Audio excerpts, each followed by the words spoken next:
If you think being a Christian means being comfortable, you haven't met the saints.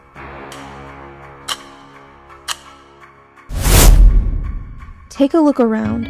We live in a soft world, a world that confuses comfort for peace, that trades truth for silence, that runs from suffering and calls it strength. But the days of easy faith are ending. The time is coming, and in many places it's already here, when following Christ will cost us something, maybe everything. Do you think that Christian persecution is on the rise? Oh, I know it is. It's documented. 20th century was the worst century for Christian martyrs of Christian history, all the previous centuries combined. There were more martyrs in the 20th century than any other time. We think about the early church, they were all being persecuted. Yeah. Far greater in the 20th century. Now, around the world, we are by far the most persecuted religion. Absolutely. And it's a crime. It's an outrage. And we talk about, in a kind of demure way, about religious liberty in our country, which is indeed under threat. But you want the real threat to religious liberty, it's in different parts of the world. People are being killed for their Christian faith. We have to reject the fake reality of our world. Stop admiring the saints like stained glass heroes and start imitating them. They were soldiers. They were rebels for righteousness. They fought with courage, conviction, and the cross. So today, we remember them, not just to tell stories, but to prepare. Because the fight of the saints of old is about to become ours.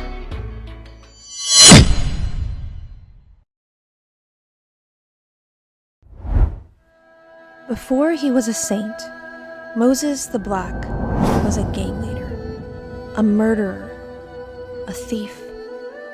He was huge, dangerous, and terrifying. But one night, while hiding from the authorities, he stumbled into a monastery, and something happened. Instead of kicking him out, the monks welcomed him. He begged to stay, and over time, the man known for violence became known for peace. Years later, when bandits attacked the monastery, Moses could have fought them off, but instead, he laid down his life. He died with 7 other monks. A martyr.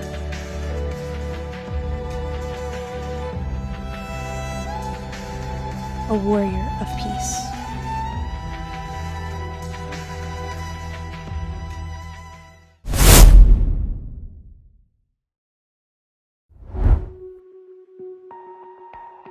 "17 years old, wearing armor, hearing the voices of saints. That was Joan of Arc. God told her to liberate France, so she obeyed. With a sword in one hand and a banner of Jesus and Mary in the other, she led the French army to victory. She inspired courage on the battlefield and holiness in the hearts of soldiers. Eventually, she was captured, put on trial for heresy, and burned at the stake. But with her last breath, she cried out, 'Jesus, Jesus, Jesus.' The flames consumed her, but her faith set the world on fire.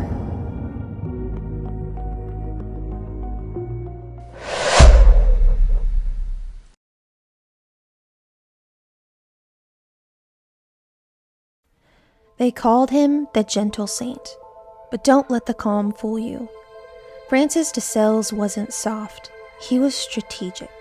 He was unshakable, and in a time of spiritual war, he chose the most dangerous weapon of all: truth, spoken in love. In the late 1500s, the Calvinist heresy had overtaken entire regions of France. Priests fled, churches emptied, Catholicism was mocked, and so they sent one man, just one.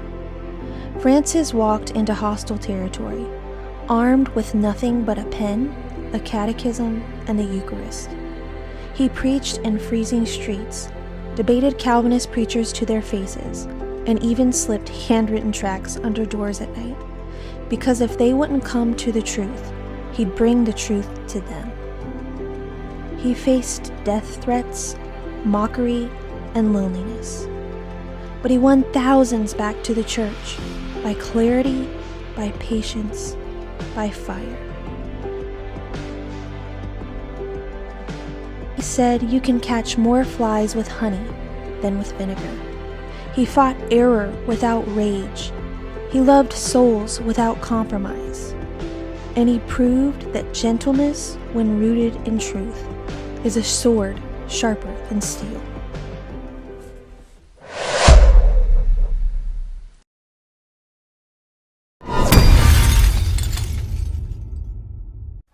When Roman officials demanded the treasures of the church, St. Lawrence didn't bring them gold.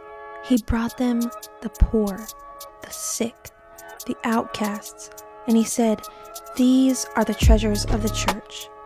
They sentenced him to death by grilling him alive over an open flame, but Lawrence didn't break. In the middle of his execution, he joked, "Turn me over, I'm done on this side." That's not just courage. That's offering it up in real time, and it shook the empire.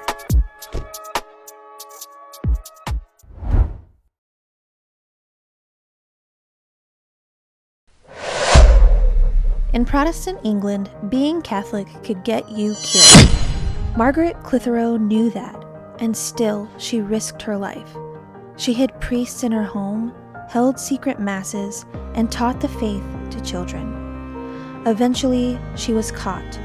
They crushed her to death, under a door, with heavy stones stacked on top.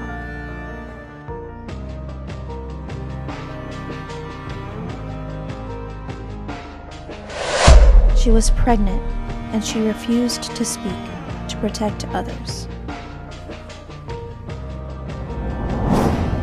These saints weren't perfect. They had fears. They had doubts. But when the moment came to choose between comfort and truth, between safety and sacrifice, they chose the cross. Now it's our turn. The world needs saints who are courageous, not tame, not lukewarm, but holy warriors, radical lovers of Christ and His church.